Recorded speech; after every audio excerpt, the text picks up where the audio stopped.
You're listening to WCAT Radio, your home for authentic Catholic programming. Hello, and welcome to another edition of St. Paul's Letters to America. I'm your host, Ray Gerard, and this is the program that asks, what if St. Paul, that St. Paul from the New Testament, the one who wrote all those letters in the New Testament, what if he were alive today and could actually write a letter to America? What if we could have the benefit of what he would tell us? If he was here looking and observing what was happening in our country and could tell us what he thought we would need to hear? Would we find it interesting? Would we pay attention? What would he tell us? Well, on this program, we are actually going to tell you exactly what he would tell us. We know what he would tell us. And the reason we do is very simple. He expressed things that are true, things that don't change over time. The same things that would have been of benefit to people back in his day and age are of benefit to us. That is, if they were true, if they were keyed in to some kind of universal, timeless truth giver, if they were keyed in to the truth of God. So we're going to ask that. We look at these writings from St. Paul and we ask questions like, does this make sense? Is this reliable? Does this produce good results? Would it be better if we followed this type of advice? And we confirm each and every week, we believe, that these writings do express things that are true because they do give us advice and ways to behave and treat each other that often enough are better than actually how we do treat ourselves today. And on this program, what you're going to hear is really no different. The message that St. Paul would give us today is simply this. Then let us no longer judge one another, but rather resolve never to put a stumbling block or hindrance in the way of a brother. I know and am convinced in the Lord Jesus that nothing is unclean in itself. Still, it is unclean for someone who thinks it is unclean. So, what's he telling us? He's convinced. He's convinced that nothing in this world is unclean. Nothing is bad in and of itself. What an optimistic, hopeful, positive way of looking at the world. Is that different than what we hear often enough? Very often it really is. Nothing is unclean in and of itself. Still, it is unclean for someone who thinks it is. Well, today we are confronted with people who think certain things are unclean. They think certain books are unclean. They think these books need to be banned. They think that you cannot be trusted to judge whether or not these books have any merit, whether you want to read them for the wrongs that they contain in them, so that we can learn from someone else's mistakes. No, they're going to protect us from that. They're going to protect us because we couldn't judge this properly for ourselves. And so these things are unclean, and they are thought to be unclean, and they have to be eliminated from the public sphere. That's what we're coming up with. That's what we're facing today. And who exactly? What books are these? What are we talking about? Well, some of them are, for example, kids' books. Kids' books written by an author who, let me see if I can find some of his accolades and attributes. Let's see. This particular author has won 2 Academy Awards, 2 Emmy Awards, a Peabody Award, and a Pulitzer Prize. His books have been translated excuse me, into 20 languages around the world. There was a day instituted by, I believe it was the American Library Association, in his honor. Let's see if I can locate that at the moment, and I don't think I'm going to be able to, so we'll get back to that in another moment. But anyways, the author of whom we are speaking is Dr. Seuss, a beloved children's author. And the Seuss Enterprise, or Seuss Institute, the company that exists now, Dr. Seuss Enterprises, the company that is now responsible for the publication of his books, is disowning him. They say that certain books, there's 6 of them in all. The titles include If I Ran the Zoo, Scrambled Egg Super, The Cat's Quizzer. Those are 3 of them. These books portray hurtful images. The Seuss Enterprises told the Associated Press that these books portray people in ways that are hurtful and wrong. So we can no longer read these books. So the question on the table is, who's right? Seuss Enterprises or St. Paul? Because if St. Paul is right, then nothing is unclean. It is only that certain people think things are unclean. If in fact all things have good in them, if all people have good in them, because all people are created by God, then we ought to be able to find the good in all things. And certainly there would be some good in these books from such an acclaimed author. But in any event, let's push this a little bit farther. For example, some other accolades that Dr. Seuss received were from President Barack Obama and former First Lady Michelle Obama, who said in the past that his books instill in his most impressionable readers universal values we all hold dear. Universal values we all hold dear. But this is a dangerous author whom we must avoid. Who's right? Who's right?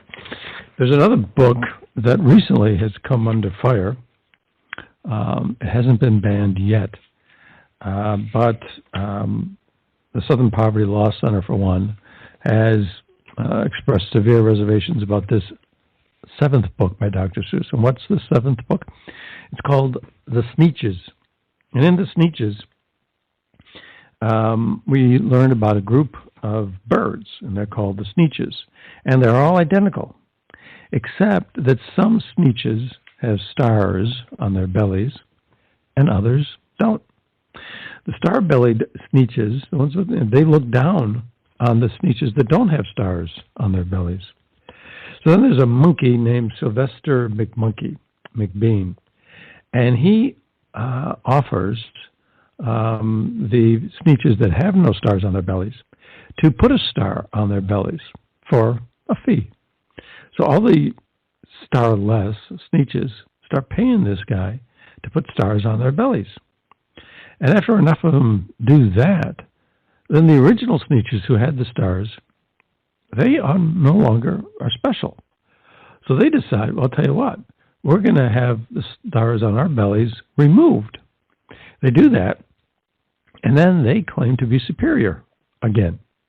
And this goes on back and forth until everybody loses track of who's more superior than who, except for the fact that this McBean makes off with a lot of money. But in the end, because they can't, figure out who's who anymore, they abandoned all star-based classification altogether. And they live in star-blind harmony. This message was deemed so beneficial that in 1998, NATO and the UN distributed copies of this book in Bosnia in the midst of the ethnic conflicts being waged there. I mean, this is a book, obviously, about discrimination, whether it's racial or some other kind of discrimination. Presumably it was aimed primarily at racial discrimination. But we don't judge people on their appearance. The Christian idea would be that you judge people based on what's in their heart. Do they have goodness in their heart? Do they have love in their heart for other people? Do they see the good in all other people? Do they see all other people as clean to some degree? Or, do they see them as unclean? St. Paul says that, it's only, people who see others as unclean. Other people are not unclean in themselves. And of course, Dr. Seuss was saying the same thing. The Sneetches that had no stars on their bellies, they were seen by others as unclean. And yet, in the end, they saw different. They saw the truth.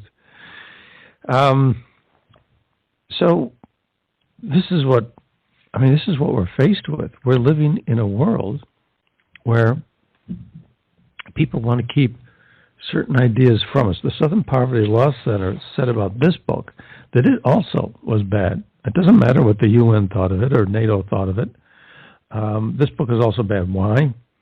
According to this Southern Poverty Law Center, quote, "The solution to the story's conflict is that the plain-belly Sneetches and the star-bellied Sneetches simply get confused as to who is oppressed. As a result, they accept one another." Now, you might wonder, why is that a bad thing, to accept another person? But apparently, that is a problem. The Southern Poverty Law Center continues, "The message of acceptance does not acknowledge structural power imbalances. It doesn't address the idea that historical narratives impact present-day power structures, and instead of encouraging young readers to recognize and take action against injustice, the story promotes a race-neutral approach." So what's the problem with it? Acceptance, peace, and harmony. Instead, we have to have people taking action against injustice. We have to have people acting out potentially. We have to have violence or some kind of hostility in the least. You have to act out against this.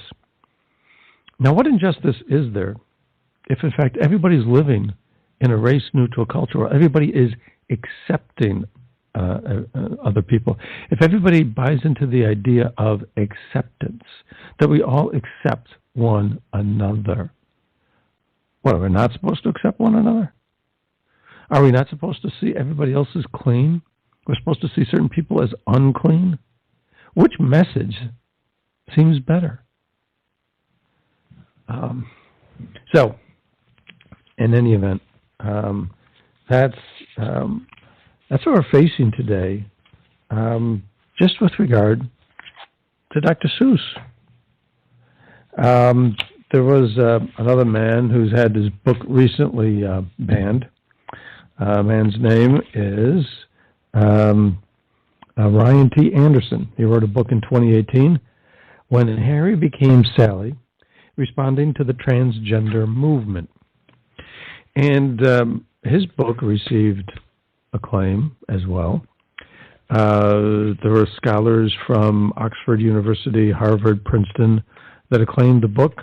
They thought it was thoughtful, fact-based, scientific, offered a well-reasoned approach. But of course, it didn't fit the current cultural narrative, so Amazon banned it. Now, it's banned 3 years after its release. It had been very popular. It sold lots of copies, but now it was banned 3 years later, just like Dr. Seuss was banned decades after his books first came out. Why is it that there were certain pictures in these 6 books that were banned that have imagery we would not agree with today? But why can't we be trusted to assess that? Why can't we be trusted to understand that these were depictions that were okay at the time, but they're not okay now? Why can't we learn from past mistakes and still find the good that are in these books? Do we demand perfection? Are what we're getting now instead in the books that are favored? Are we getting perfection in them? There are other people at a certain point in time who thought books should be banned. The first book burning incident occurred in 213 BC in China, when there was a ruler there who didn't like books that were depicting him in a bad light. And that's the way it's been throughout history. You don't like the ideas in a certain book, you get rid of it, you burn it. Well, anyways, some of the people who thought this way were people in Nazi Germany. And in 1933, there was a famous book burning. In Berlin alone, they had a big bonfire with over 20,000 books that they had collected from universities in the town. Universities, schools of higher learning. What were some of the books that were burned? They were books by Einstein, books by Sigmund Freud, books by John Dos Passos, books by other, acclaimed authors. They had a big bonfire. And at the time they were doing this, there were similar demonstrations in other cities around Germany. What they were doing was burning books, all books that were written by Jews. We had to burn books by Jews because presumably they're the Jews. I mean, not to be insensitive, but I guess this isn't funny at all. But of course, Jews, when they were sent to concentration camps, had Stars of David pinned on their clothes. They were the ones, like the Sneetches, with the stars on their bellies. And they were marked. And so you had to burn their books, their ideas, their thoughts. We had to get rid of them. There's something odd about getting rid of thoughts and ideas. Why are other people's thoughts bad? Why do we have to get rid of those things? So what thoughts then are we allowed to listen to? And who decides what thoughts we are allowed to listen to? And how soon will it, how long will it take before your thoughts, my thoughts, will be deemed thoughts that other people shouldn't listen to? That, my friends, is called totalitarianism.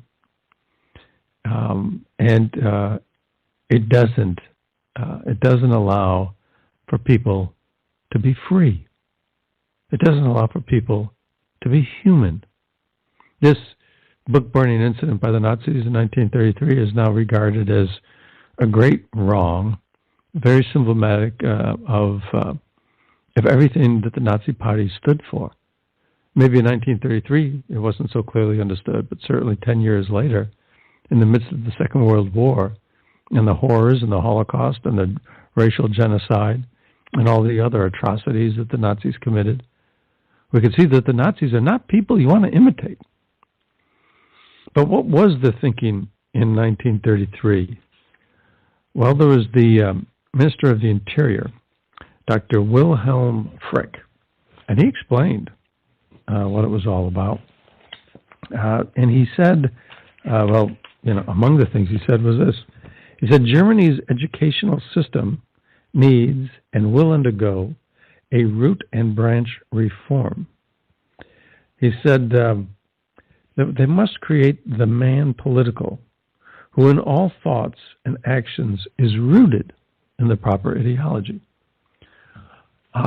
In everything you think, you've got to be this political man. He said, instruction in everything concerning German history with special emphasis on race. Special emphasis on race. He said the schools must constantly emphasize that the infiltration of the German people with alien blood, especially Jewish and Negro blood, must be absolutely prevented. He said, instruction in race, and this is a perfect example where we need to have the writings of people in the past, even writings we don't agree with. You've got to be prevented from people of Negro blood or Jewish blood. I mean, that's abominable. But we need to hear this so that we can see it as abominable and say, never again. But if you forget the past, it's a well-worn historical maxim. If you forget the past, guess what? You're doomed to repeat it. Anyways, he continues. Instruction in race biology must bring out mental and spiritual differences. We must be taught how to investigate and record their own family trees. Schoolboys and girls must be impregnated with strong national consciousness. This is exactly what's going on in our schools today. Exactly what's going on in our schools today. We are similar to the Nazis. The Nazis of 1930s Nazi Germany that threw the entire world into a total war. Over 50 million people died. We're imitating that group of people. If you think this isn't what's happening in our schools, we'll explain. We'll get to that. We'll get to that as well in a few minutes. But this is what we're facing. They believed in the burning of books. We had to get rid of the ideas because the ideas that were in these books, because these ideas came from people with stars on their clothing or stars on their bellies. They're the wrong kind of people. John Milton, the author of Paradise Lost, wrote, "Books are not absolutely dead things, but do contain a potency of life in them, as to be as active as that soul was whose progeny they are." In other words, the soul of a man or a woman can live on. The thoughts, the emotions, the deepest desires that was in their heart, if they wrote it on paper, that history of that soul can live on to perhaps help other people. You don't just kill a book. You kill the soul of the person who wrote the book. He said, "Who kills a man kills a reasonable creature, but he who destroys a good book kills even reason itself." Yeah, I mean, we don't trust people to be able to decide for themselves whether a book is good or bad, whether the ideas in the book are good or bad. What can we take out of the ideas? What can we do with those ideas and compare them to other ideas and decide, what might be better, what might be worse? They don't. You're not allowed to have the capacity to then reason about those things. In Ray Bradbury's Fahrenheit 451, which depicted an authoritarian state, where humans are less than human. One of the characters said, quote, "A book is a loaded gun in the house next door," close quote. That's how totalitarian states look at books, like loaded guns. Why? Because ideas can make people dissatisfied with a state, a government, a tyrannical regime that is killing their freedom. If they can't learn of freedom, if they can't read about freedom, if they can't hear the ideas of other people who have known freedom, they can never revolt. They won't know that they should revolt. That's why a book is a loaded gun in the house next door. The character continues, "Who knows who might be the target of the well-read man?" Exactly. Barbara Tuchman, who gave an address in 1980 at the Library of Congress, said, "Books are the carriers of civilization. Without books, history is silent, literature dumb, science crippled, thought and speculation at a standstill. Without books, the development of civilization would have been impossible. And yet, here we are today with books being banned, thoughts and opinions being censored by some so-called intellectual elite who thinks they're better than everybody else because they can decide these things. They see things and people as unclean, and they're going to protect us from them. Well, it wasn't always that way in the United States. Supreme Court has dealt with this very particular type of issue. There was a case in 1982, Board of Education, Island Trees Union Free School District versus Pico. And there the board of the school board had banned certain books as anti-American, anti-Christian, and just plain filthy. And in this decision, Justice Brennan, writing the opinion for the majority, said, "No local school boards do have broad discretion in the management of school affairs. That discretion must be exercised in a manner that comports with the transcendent imperatives of the First Amendment." Transcendent. It surpasses all of the normal restrictions and powers and authority that a local school board would have. People have the right to express themselves and to hear other people express themselves. That's all what the First Amendment is. It's about freedom. It's letting people be people.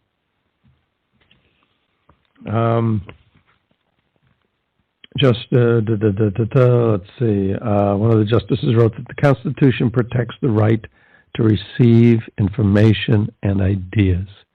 That's what we're talking about. Justice Blackmun wrote that a disapproval of ideas was a clear violation of the First Amendment. You can't,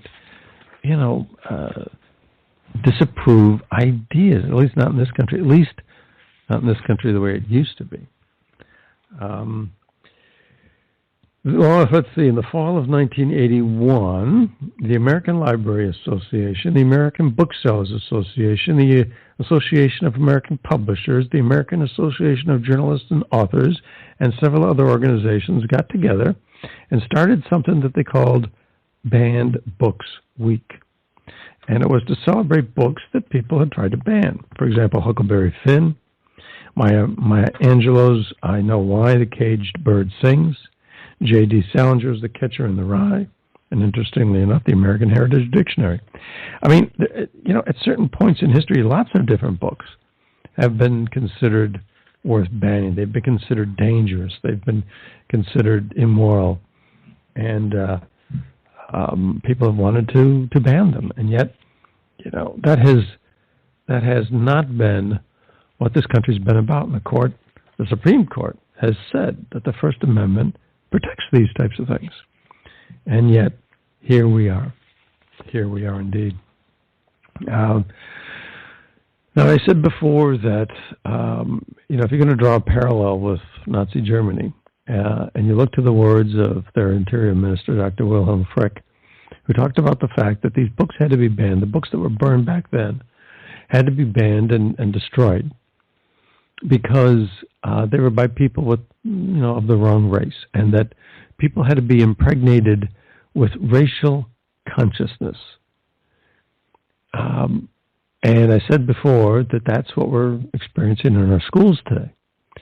And, that seems like a very strong statement, that our schools today are experiencing the same type of thing that a guy like William Frick championed. Well, check it out. There's a publication called Cine Journal, and there was a woman who wrote an article just a couple of days ago called The Miseducation of America's Elites by Barry Weiss. And she said that when she originally sat down to write this story, she was not very sympathetic to the parents in these schools. She examined some schools in Los Angeles and New York City. And the schools that she investigated were wealthy schools, some of the wealthiest schools in the country, where for high schools, parents are paying $40,000 to $60,000 a year for the kids to go to high school. And so she had very little sympathy for these parents of these kids because she thought, well, these are the rich, these are the filthy rich, the poshest of the posh, and if they're not satisfied with something like, oh, boo-hoo, But anyways, then she said, as she learned more about this, her attitudes changed. Well, what did she find? Well, for example, in Los Angeles, there's a very elite school called Harvard Westlake. And over there, some of the children talk about being afraid to speak up in class. One parent said, they're making my son feel like a racist because of the pigmentation of his skin. He either has or doesn't have a star on his belly. It's interesting what Ms. Weiss found out in doing this. She said is that not one of the parents in the schools that she went to investigate, not one of them would allow her to use their name. They were all anonymous because they were so fearful. Wow, what's to be so fearful of?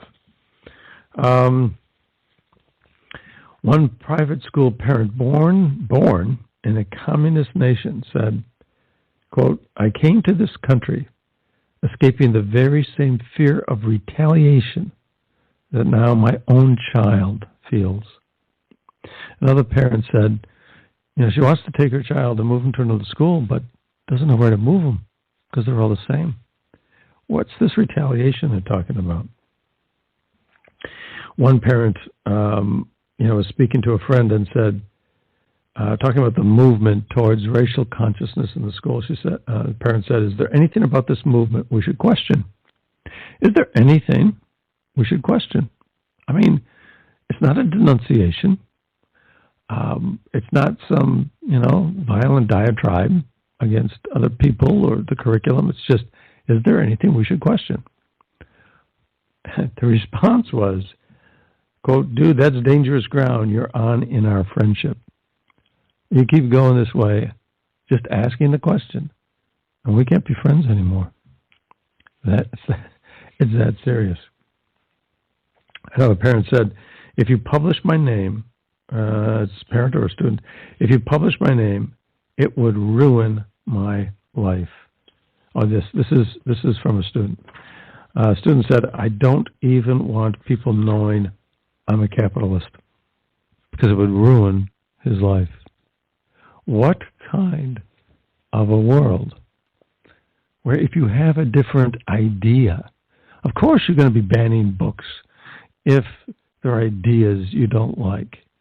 I mean, if you're willing to retaliate against some other people to the point where they fear that their lives are going to be ruined because you have the wrong ideas, then we're in a situation where banning books is, of course, perfectly feasible. Of course, it's perfectly understandable. Another parent said, my son knew I was talking to you and begged me not to. One bad statement will ruin us. These kids are afraid they can't go to college. They won't be able to get into a good college. A teacher at one of these very prestigious high schools said, quote, the colleges want children, customers, that are going to be pre-aligned to certain ideologies. That's what the colleges want, according to that teacher. There was a Harvard, a teacher at this Los Angeles school, Harvard, an English teacher said, quote, caring for myself is not self-indulgence. It is self-preservation. And that is an act of political warfare. She describes herself as a queer white woman of European descent. And she says, caring for myself is not self-indulgence. It is self-preservation. And that is an act of political warfare. It's not an outlook where everything in the world is clean and that only some people see things as unclean. It's an outlook of the world where there's a lot of people and a lot of things that are unclean. And, as the Southern Poverty Law Center said, we have to fight other people about it. It's It's an outlook based on hostility. It's not acceptance. Acceptance is a problem, as the Southern Poverty Law Center said. There's a math teacher at the very expensive New York City high school, and he's liberal. He's not a conservative, but he said, quote, "I started seeing what was happening to the kids, and that's what I couldn't take. They are being educated in resentment and fear. It's extremely dangerous," close quote. Let's see. Another teacher in Los Angeles teaches people have so much to see themselves as victims. They think they are suffering oppression at one of the poshest schools in the country. Los Angeles mother tells of a friend who is black who says that he is inherently oppressed. "This kid is a multimillionaire," she said. "My son said to his friend, 'Explain it to me. Why do you feel oppressed? What has anyone done to make you feel less?' The black student said, 'The color of my skin.' He's oppressed because of the color of his skin. He's a multimillionaire going to one of the most expensive schools in the country. He has everything, in material sense that society can offer, it would seem. And he feels oppressed simply because of the color of his skin." And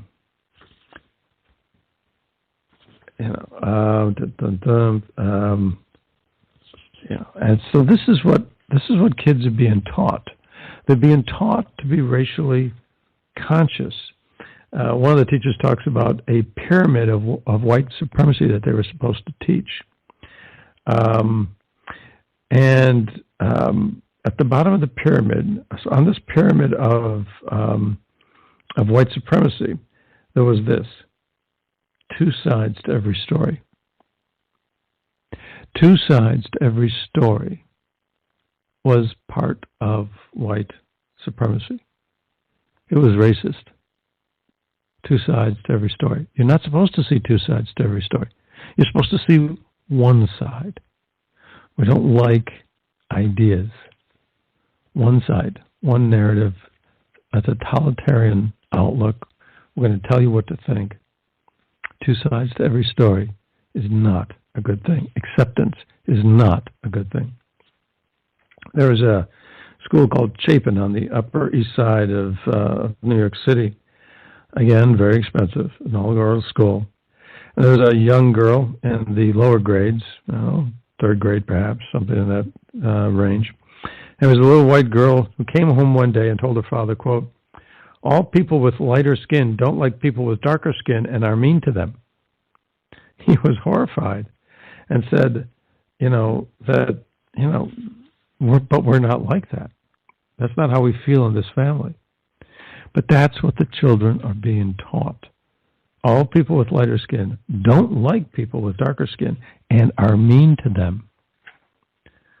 Impressionable young minds. All people of a certain skin, all people with stars on their bellies or without stars on their bellies are bad people. They are unclean. That's what we're teaching. There's another young child who came home and told his mother, "Mom, I just found out I'm a racist and I prefer white Europeans." This child is a mixed race child. But he's a racist. He's a racist. If anybody you would think would not be racist, it's somebody that has, is of 2 races, half white, half black, and yet he's a racist. Another student said, one teen boy in Manhattan said, MLK would condemn, Martin Luther King would condemn my school because, of course, we're not teaching people to look past skin color. They're supposed to look at skin color. We're supposed to be racially conscious. Well, that's exactly what Dr. William Frick said. Different race, same idea. Students have to say things they don't believe, they don't agree are true. There was a course in history that had a section on Beyonce, and everybody had to agree that they liked Beyonce's music, even if they didn't. There's a poll, 62% of college students believe, 62%, is a 2020 survey. 62% of college students agreed that the climate on the campus prevents them from saying things they believe. The fear of retaliation. There it is again. 62% don't feel like they can say what they believe. They're living in fear. And of course, one of the books that in New York City schools are not teaching now, To Kill a Mockingbird. And if you know the story of To Kill a Mockingbird, you know, just like the book on the Sneetches, it's a book about racism. It's a book against racism. It's a book against some of the worst racism. It's a book about a white attorney in the South back in the days of segregation, who defended a black man accused of raping a white girl, and he was not guilty. And this attorney defended him, and this attorney suffered ostracism, and this attorney had to exhibit a lot of courage and bravery in order to defend this boy, but he did it based on principle. That book we can't have. That book we can't have. I mean, it's hard to imagine what books we can have. If you can't have books against racism, and that's being done in the name of racism, how does any of this make sense? But instead, in schools today, kids are being taught all kinds of things. We're being taught, there are certain ideas that are accepted and other ideas that are not. And again, it seems like in this drive to be racially conscious, and we have to understand everybody else's viewpoint, that is perhaps the reason why there's a curriculum in a school district in California that proposes to have children sing chants to Tezcatlipoca. Tezcatlipoca is an Aztec god who, back when he was being worshipped by the Aztecs, would receive human sacrifices, murder. People were murdered to this pagan god. And they want children to sing chants to this pagan god. One chant reads, "Pulsating creation, Hutzil Apachikle," I'm going to have a problem pronouncing this, "cause like sunlight, the light inside of us, in will to actions, what brings, Jipe Totek, transformation, liberation, education, emancipation, imagination, etc., revitalization, liberation, transformation, decolonization, liberation, education, changing our situation in this human transformation." We're going to have kids chant this. I don't even know what this all means. Some of the words in these chants: you are my other me, singing to this god, Tezcatlipoca. You are my other me. Seeking the roots of truth, seeking the truth of roots, elders and us youth. Another chant reads, we're here to transform the world. We're spiraling, rotating, and revolving in. Giving thanks daily, Slathakamati. Giving thanks daily, Slathakamati. Healing and transforming as we're evolving in this universe, etc. Now, one thought that occurs is that in 1962, there's another Supreme Court case, Board of Vitali versus Engel, I believe was the case name. And it established that you couldn't say the Lord's Prayer in school. You couldn't say the Our Father. You couldn't say a prayer in a public school. And yet it seems, now this prayer, you can. What's the difference? Well, the difference is certain ideas are okay, Other ideas are not okay. And certain people get to decide, and you don't. It's pretty much that simple. We will, it's hard to understand at times. It's hard to it's hard to even explain. But in this drive to be racially conscious, ethnically conscious, where we want to, tolerate every person of every background, every persuasion, which is fine. I mean, as St. Paul said, nothing that God has created is unclean. There's good in everything. So why not accept everybody and everything? Of course, acceptance is no good, but that's only if you're being inconsistent, which is what's happening here. But in this drive to accept everybody, then we're only going to accept certain ideas. We're going to allow certain prayers and not other prayers. We're going to allow certain books, but not other books. It's just inconsistent. One of the tests we apply to the writings of St. Paul is, do they stand the test of time? And something that is inconsistent with other things that we find to be truthful, other things we find to be reliable, other things that people over the years, find to have merit, they won't last. They're going to fade. They're going to crumble. But St. Paul's writings haven't. And how could they? Just this simple, short writing that we have today. Then let us no longer judge one another. Just that line alone. Just take just that line. Then let us no longer judge one another. All of this can be stopped. If we lived by that principle, you wouldn't have students living in fear and retaliation, where they've got to go through they got to be taught pyramids of racial bigotry and racial animosity. You're not teaching the little kids coming to the point where they're coming home saying, all white people, hate all black people. Why would anybody ever want to teach that? What would be the effect of that? What would be the good that comes from that? Wouldn't you want to teach any white person who doesn't like a black person to instead accept that person? Wouldn't you want a black person who's angry at white people not to be angry? Wouldn't you want us all to come together?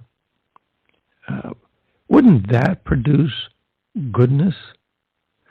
How about we go a step farther? How about we teach that everybody's got to love everybody else? You love, and take it even further than that. You love everybody else more than you love yourself. Because that's not what the English teacher in Los Angeles was saying. My self-love is not just self-preservation; it's an act of war. What did she say? But she said it's self-preservation. She needs it to survive because everybody else is against her. And then so she's got to engage in warfare against other people. What if we taught everybody we have to love that person more than we even love ourselves? What if somebody says, I believe I've got to wage warfare against you, and instead we said that we love them more than we love ourselves? That is what Christ said. The people who were murdering him brutally and with excruciating pain, he forgave. From the cross, amidst the pangs of horrible pain that he was in, he said that. Is that not a truth that we should live by? And is not that just a more moderate, meager form of that, the simple statement let us no longer judge one another. Isn't that a form of love? We're teaching our kids to judge one another. We're teaching our kids that we can judge other authors and ban their books. It's the same thing. Whether you're teaching kids that people of all one color hate all people of all one other color, or you're teaching that the authors of certain books are bad, it's all judging certain people. And St. Paul also says, this whole the whole excerpt that we got for today, it's 4 lines. That's all it is 4 lines. But rather resolve never to put a stumbling block or hindrance in the way of another. Certainly these kids that are feeling fear of retaliation, they're going to get a flunking grade, they're going to be ostracized at school, they're never going to get to a good college, they're going to have their lives ruined if word of an interview gets out. Do you think they're worried about, do you think they feel like there's a stumbling block that's being put in their way? I know and am convinced in the Lord Jesus that nothing is unclean in itself. Still, it is unclean for someone who thinks it is unclean. Things that come from God, people, every person is not unclean in himself or herself. None of us are. We should all be accepted, not judged. It's a powerful message. It's an entire philosophy in 4 lines. It's an outlook on the world that differs dramatically from the outlook that we're getting from people who feel it's okay to ban books. It's a world apart. It's a world apart. So perhaps, in fact, we should look and remember the readings of St. Paul. Perhaps, in fact, we would be better if we did. Certainly, I think these ideas of acceptance, of not judging others, of harboring less, of not harboring hostility against other people, these are better ideas than the ones that teach us to hate other people, to hate ourselves, to disallow certain ideas and not let even people be human enough to think about things for themselves. Which set of ideas sound better to you? If, we test these ideas of St. Paul every week to decide whether or not they stand up. This week, I would like somebody to be able to tell me, when you're comparing these 2 points of view that we have on this program, that the ideas of St. Paul are the worst ones. Well, that's been our program for today. I hope you found it perhaps a little provocative, a little interesting. Hope you found it useful. And we hope you'll join us again. And until next time, God bless. Hello, God's beloved. I'm Annabelle Mosley, author, professor of theology, and host of Then Sings My Soul and Destination Sainthood on WCAT Radio. I invite you to listen in and find inspiration along this sacred journey we're traveling together to make our lives a masterpiece and, with God's grace, become saints. Join me, Annabelle Mosley, for Then Sings My Soul and Destination Sainthood on WCAT Radio. God bless you. Remember, you're never alone. God is always with you.